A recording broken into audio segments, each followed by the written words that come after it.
Assalamualaikum warahmatullahi wabarakatuh. Alhamdulillahi rabbil alamin. Alhamdulillahilladzi anzala al-Qur'an al-Karim fi Ramadan hudan lin-nasi wa bayyinatin minal huda wal furqan. Wassalatu wassalamu ala rasulillahi alladzi ursila rahmatan lil alamin likamalin nuqsan.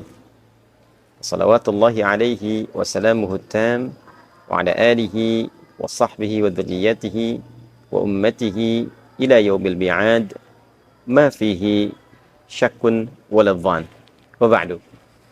Saudara-saudariku, bersyukur pada Allah Subhanahu wa taala kita masih diberikan kekuatan untuk beriman, dan dengan itu kita insyaallah mampu menjalani rangkaian ibadah Ramadan kita sampai dengan detik ini, di hari ini, dan semoga pada hari Rabu ini waktu Indonesia bagian Barat menjelang berbuka kita mendapatkan penerimaan terbaik di sisi Allah Subhanahu wa taala. Baik itu terkait dengan amal ibadah yang kita lakukan, doa-doa yang kita panjatkan, pun juga dengan taubat dan istighfar yang kita mohonkan kepada Allah Subhanahu wa taala. Teman-teman, di pertemuan yang lalu kita telah belajar tentang amalan penting Nabi yang spesifik dilakukan secara konsisten dan intens di bulan Ramadan, yaitu interaksi dengan Al-Quran. Di pertemuan yang lalu kita telah ulas bahwa metodologi atau cara berinteraksi dengan Al-Quran setidaknya didapati secara umum 3 cara utama. Ada dengan sekedar membaca dengan tujuan bisa menghatamkan Al-Quran dengan bacaan yang benar tentunya, dan dengan bimbingan yang baik sesuai dengan apa yang diajarkan oleh Nabi Muhammad SAW. Ini disebut dengan qiraah umumnya. Ada juga yang kedua, yaitu metode untuk mengkaji kedalaman makna Al-Quran, yang seringkali disebut dengan tilawah, memahami arti dengan harapan bisa mengamalkan sesuai dengan kedalaman maknanya. Kadangkala proses pendalaman ini ada juga yang disebut dengan tafsir, mencari penjelas dari bacaan-bacaan yang kita dapati, ayat-ayat yang kita temukan. Yang ketiga, ini yang paling menarik, juga ada cara interaksi yang dengan ini hasilnya dapat memudahkan kita membawa Al-Quran kemanapun. Ia hadir saat dibutuhkan, ia datang memberikan petunjuk, ia menenteramkan jiwa yang gelisah, dan membawa kedamaian dalam setiap beraktivitas. Itulah hafalan, itulah hifdzul Quran, itulah anugerah yang Allah berikan kepada hamba-hamba terpilih yang menginginkan Quran hadir dalam jiwanya. Demikian disampaikan di dalam Quran surah ke-35 Fatir di ayat 32. Tsumma awrathnal kitaba alladzina istafaina min ibadina. Kemudian dengan keagunganku Allah menyampaikan, aku wariskan Al-Quran itu, aku anugerahkan Al-Quran itu kepada hamba-hamba terpilih, kepada hamba-hamba tertentu dari golongan hamba-hamba Allah Subhanahu wa ta'ala. Teman-teman, penting diketahui dan kita tanamkan pada diri kita, jika ada redaksi di dalam Al-Quran, kita temukan menunjuk pada satu tantangan pilihan untuk hamba-hamba terpilih, untuk hamba-hamba yang istimewa, sepanjang itu tidak dikhususkan pilihannya kepada kalangan Nabi dan Rasul, maka sifatnya terbuka. Contoh yang dikhususkan kepada Nabi dan Rasul, ketika Allah memilih Adam alaihissalam, memilih Nuh alaihissalam, memilih keluarga besar dari Nabi Ibrahim alaihissalam, pun demikian memilih satu kalangan keluarga dari keluarganya Imran misalnya. Di Quran surah ketiga Ali Imran di ayat ke-33. Inna Allah astafa Adama wa Nuha wa ala Ibrahim wa ala Imran alal alamin. Ini tentu spesifik, khusus. Tapi ketika kalimatnya dibuka, sifatnya umum, bukan pada kalangan tertentu yang spesifik membawa risalah dalam kehidupan, seperti risalah kenabian, tugas kenabian, risalah kerasulan, tugas kerasulan, dan lain sebagainya, maka ia menjadi satu tantangan umum, mengajak kepada siapapun untuk masuk pada golongan elit itu, golongan terbatas itu, golongan istimewa itu. Contoh, ketika di Quran surah ketiga Ali Imran, di ayat 37, Sayyidah Maryam alaihissalam menyampaikan kepada pamannya Zakaria alaihissalam bahwa Allah memberikan rizki pada siapapun yang ia kehendaki tanpa batas. Innallaha yarzuqu man yasha' bighairi hisab. Paman, seperti kita ketahui, sungguh Allah akan melimpahkan rizki tanpa batas pada siapapun yang ia kehendaki. Maka Nabi Zakaria alaihissalam membaca itu dengan bacaan umum tadi. Artinya, siapapun yang menginginkan rizki tanpa batas dari Allah Subhanahu wa Ta'ala, maka masuklah pada golongan yang dikehendaki oleh Allah itu. Apa di antara sifat yang terdapat di ayat itu? Maka tingkatkan ibadahnya, lakukan di mihrab, dekati Allah dalam kebaikan, jadi golongan elit. Ketika kita menempatkan diri sebagai golongan elit dalam ibadah untuk mendekati Allah, maka konsekuensinya dibukalah pintu rizki tanpa batas oleh Allah Subhanahu wa Ta'ala. Itu contohnya. Kaitan dengan ayat interaksi dengan Al-Quran, khususnya keistimewaan menghafal Quran, Allah membuka kalangan elit, ahli Al-Quran, penghafal Quran khususnya untuk seluruh hambanya. Dan ditempatkan itu dengan motivasi yang sangat luar biasa, dengan kalimat yang sangat khusus, yaitu hamba Allah yang mendapatkan warisan Al-Quran. Tsumma awrathna al-kitaba alladhina istafaina min ibadina. Kemudian kami pilih, kami wariskan Al-Quran itu dengan keagunganku, kata Allah, kepada hamba-hamba terpilih, kepada hamba-hamba terbaik, hamba-hamba kalangan khusus. Ayat ini membuka ruang untuk siapapun, mengajak. Kalau dalam kalimat bebasnya, ayolah jadi golongan elit, jadi golongan yang khusus, jadi golongan yang istimewa. Siapa golongan ini? Jadilah orang-orang yang menempatkan dirinya sebagai pewaris Al-Quran, sehingga dengan itu diistimewakan oleh Allah Subhanahu wa Ta'ala. Jadi jangan sampai salah menyimpulkan dengan mengatakan, oh saya tidak terpilih, mungkin hanya si fulan saja di ahli Al-Quran. Tidak. Ayat ini memberi kesempatan pada siapapun. Sekali lagi, ayat ini memberi kesempatan pada siapapun. Oleh karena itu, ketika ditafsirkan dengan ayat-ayat yang lain, Allah Subhanahu wa Ta'ala memberikan penjelasan kepada siapapun yang menginginkan untuk bisa menjadi bagian dari kalangan elit ini. 4 kali disebutkan dalam Al-Quran. Di surah ke-54 kita temukan kalimat yang sangat jelas dan tegas ketika Allah menyampaikan, walaqad yassarnal Qur'ana lidzikri fahal mim muddakir. Dan sungguh jangan pernah ragukan, dengan keagunganku, aku mudahkan Al-Quran itu untuk diingat, untuk dihafalkan. Adakah di antara engkau yang mau masuk pada golongan elit yang ingin menghafalkannya? Nah, jadi, konfirmasi langsung dari Al-Quran, disebutkan 4 kali di surat yang sama.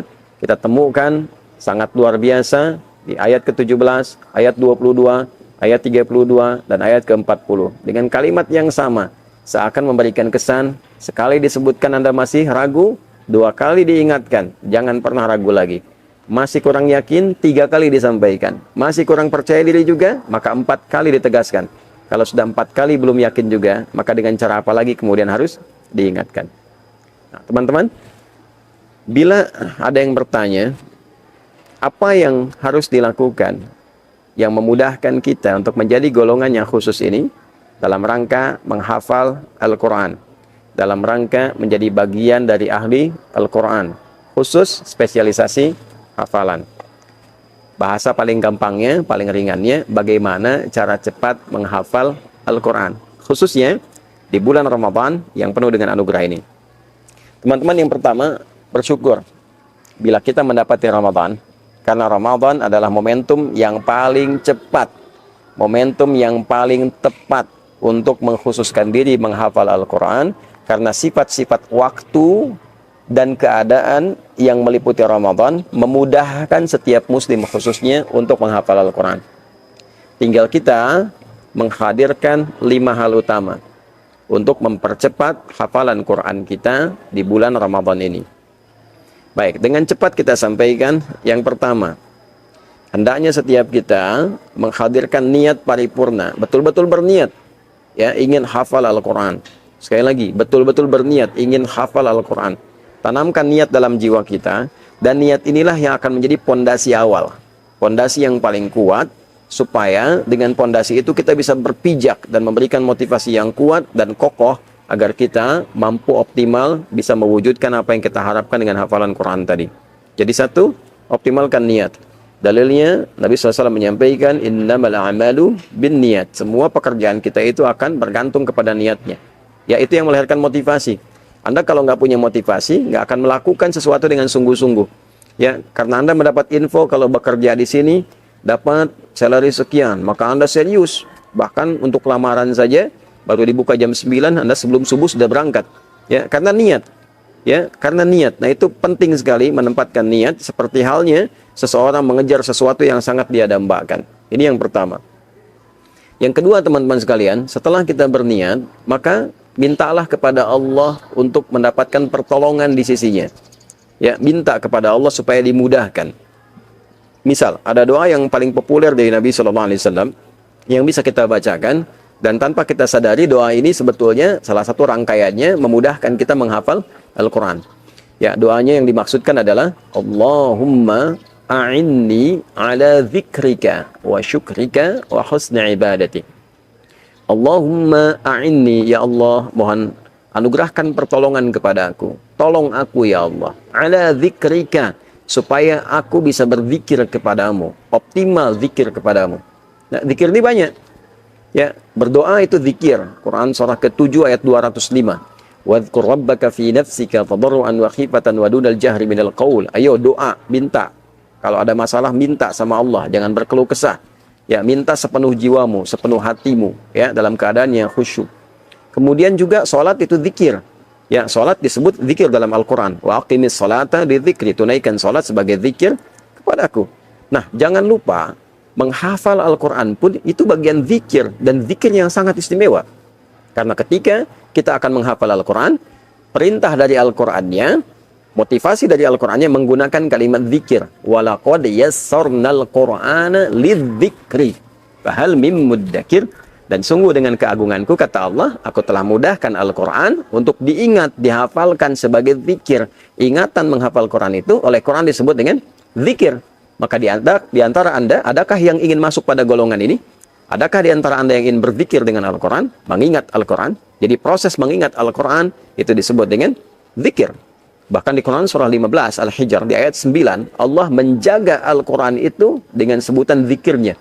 Inna nahnu nazzalna dzikra wa inna lahu lahafidhun. Sungguh dengan keagunganku, aku, ini turunkan Al-Quran itu, ya, perhatikan baik-baik kalimatnya. Aku turunkan Al-Quran itu secara bertahap supaya menjadi zikir untukmu dalam kehidupan. Ya, dengan hafalan itu engkau bisa mengingatkan engkau. Begini cara melangkah, ayatnya hadir. Begini cara menatap, ayatnya hadir. Begini cara bekerja, ayatnya hadir. Pengingat kita supaya semua bagian perilaku kehidupan kita mendapat bimbingan dari Allah Subhanahu wa ta'ala. Maka supaya kita mudah berzikir dengan Al-Quran, mengingat Al-Quran, menghafal Al-Quran, di antara doanya Allahumma a'inni ala dzikrika, ya kan? Kemudian syukrika untuk syukur, wa husni ibadatik untuk ibadah. Ini aspeknya luas sekali. Ya, saya terangkan dari satu bagian yang zikirnya dulu. Kemudian yang ketiga, setelah kita berniat, yang kedua memohon pertolongan pada Allah Subhanahu wa ta'ala, yang ketiga memilih waktu spesifik dan memprioritaskannya. Ya, Anda 24 jam itu punya berapa lama untuk Al-Quran? Oke?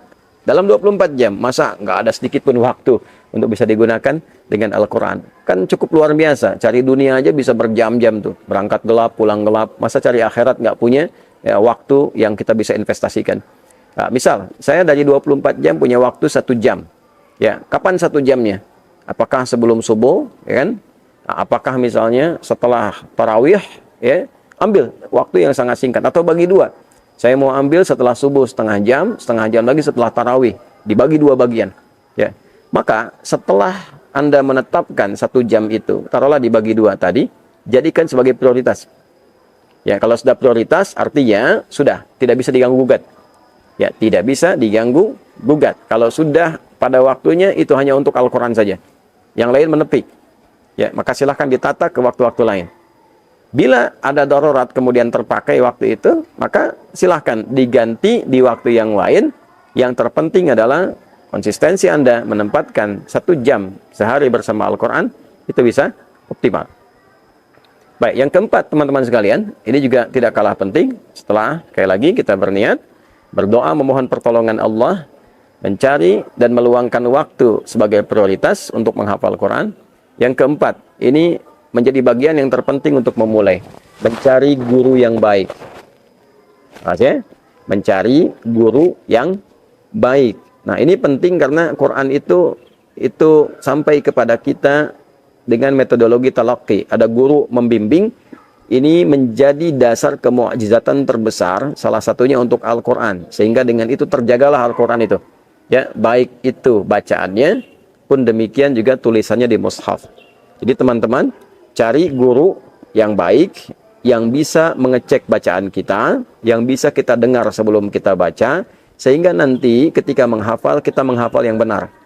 Jangan sampai menghafal yang salah, ya, yang dengan itu membutuhkan perbaikan yang panjang, sehingga lelah kembali waktu untuk mengulangnya, untuk memperbaikinya. Dalam kondisi sulit mendapatkan itu semua, ya, misal saya agak kesulitan mendapatkan guru yang tepat dalam kondisi kekinian. Sekarang fasilitas sudah mulai banyak. Ada murattal misalnya, ya, caranya nanti secara spesifik bisa Anda dengarkan dulu. Ya, setelah Anda dengar, ikuti bacaannya baik-baik, gitu kan. Nah, setelah itu, setelah merasa baik, merasa benar, baru kemudian kita coba untuk memulai hafalan kita. Ya, jadi siapkan guru dan perangkat yang benar, ya. Yang kelima, yang terakhir, teman-teman sekalian, nah ini tidak kalah penting, yaitu kesungguhan dan kesabaran dalam menjalaninya. Ya, sungguh-sungguh, serius, dan sabar dalam menjalani prosesnya.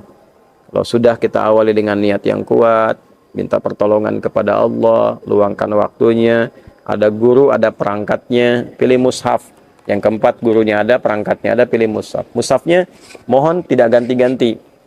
Ya, ambil satu mushaf, cari yang standar, jangan berganti supaya tidak bingung. Ya, supaya tidak bingung. Jadi gunakan satu mushaf sebagai patokan sampai dengan selesai. Lalu jalani dengan sabar, jalani dengan sungguh-sungguh. Kesuksesan diraih dengan kesungguhan dan kesabaran. Quran surah ketiga Ali Imran ayat 142. Am hasibtum an tadkhulul jannata walamma ya'lamillahu alladhina jahadu minkum wa ya'lamas sabirin. Apakah Anda menduga akan sukses begitu saja meraih apa yang Anda harapkan sementara belum nampak pada diri Anda di sisi Allah kesungguhan Anda untuk mewujudkannya dan kesabaran dalam menjalani prosesnya. Itulah sebabnya yang menjadikan ahli Quran diterima oleh Allah saat hari kiamat untuk masuk ke dalam surga terbaiknya, bahkan diberi kesempatan dengan syafaat Al-Quran menggandeng keluarganya dan disambut oleh para malaikat di depan pintu surga. Perhatikan kalimat malaikat dalam menjambutnya. Jannatu adni yadkhulunaha wa man salaha min abaihim wa azwajihim wa dhurriyyatihim wal malaikatu yadkhuluna alaihim min kulli bab salamun alaikum bima sabartum fa ni'ma uqbad dar. Maka orang-orang saleh diantaranya dari ahli Al-Quran masuk ke dalam surga lewat surga Aden, diperintahkan oleh Allah menggandeng orang tuanya, pasangannya, anak keluarga keturunannya, dan ia memasuki surga, diperintahkan malaikat berdiri di setiap pintu surga, menyambut mereka, lantas mereka mengatakan, Salamun alaikum bima sabartum. Selamat, karena Anda semua sabar dalam menjalani proses, hingga mendapatkan anugerah surga di tempat ini. Fani'ma uqbad dar, silahkan nikmati tempat terindah yang belum pernah dijamah.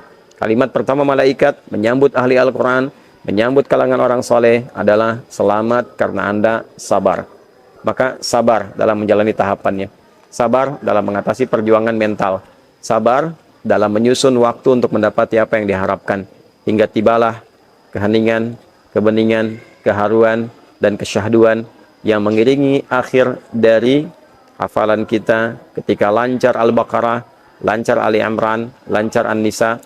Rasakanlah sensasi terbata-bata yang menutup hafalan di surat An-Nas yang biasanya orang lancar.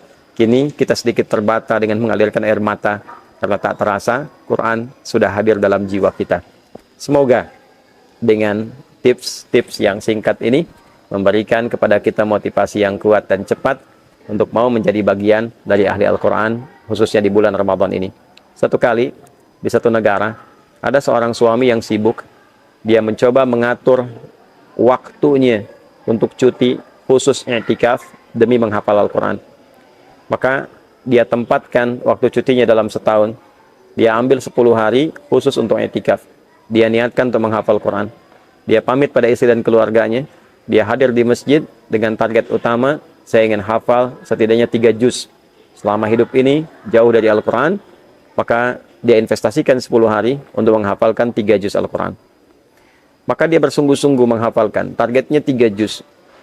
Dia optimalkan waktunya, dia siapkan niatnya, dia minta pertolongan pada Allah, dia bersungguh-sungguh, dia bersabar. Dia dapatkan guru yang baik untuk membimbing. Maka Masya Allah, di hari ke-10, dia sangat berbahagia. Yang selama ini, dia rasakan sangat sulit untuk menghafal. Dia rasakan selama ini hanya sedikit yang dia dapatkan. Ternyata 10 hari, dia bisa hafal 3 juz. Dia tanyakan pada dirinya, kemana aja selama ini? Kurang lebih perasaannya yang kita lukiskan demikian. Maka pulang dia ke rumahnya dengan bahagia, disambut istrinya dengan bahagia, kemudian istrinya mencium tangannya, mengucapkan selamat kepadanya, karena telah berhasil mendapatkan hafalan yang sempurna. Itulah diantara kisah yang bisa kita jadikan inspirasi. Tapi yang lebih dahsyat, ternyata ketika suami ke masjid untuk i'tikaf menghafal Quran, istrinya pun yang bahkan sedang memberikan ASI kepada anaknya, tidak jauh dari mushaf. Setiap waktu dia mencoba menghafal juga. Dia ingin memberikan kebahagiaan untuk suaminya. Dan Allah berikan anugerah dengan keikhlasannya. Suami hafal 3 juz dalam 10 hari. Istrinya ternyata telah hafal 30 juz dalam masa suaminya sedang i'tikaf itu. Semoga kita menjadi bagian dari ahli Al-Quran, dijaga di dunia, dimuliakan di akhirat, dan berhasil memanfaatkan Ramadan tahun ini untuk lebih dekat dengan Al-Quran dan menjadi bagian dari orang-orang yang dikhususkan oleh Allah Subhanahu wa Ta'ala. Ahlul Quran, ahlullahi wa khassatuh. Ahli Al-Quran adalah orang-orang yang sangat dekat dengan Allah dan diberikan privilege yang sangat luar biasa. Allahumma taqabbal minna innaka antas sami'ul alim wa tub 'alaina innaka antat tawwabur rahim. Allahumma ij'alna min ahli Al-Quran waj'alil Qur'ana sahiban lana fid dunya wa syafi'an lana fil akhirati ya arhamar rahimin. Sallallahu ala sayyidina Muhammad wa ala alihi wa sahbihi ajma'in wa akhiru da'wana alhamdulillahi rabbil alamin. Demikian Adi Hidayat Mira. Assalamualaikum warahmatullahi wabarakatuh.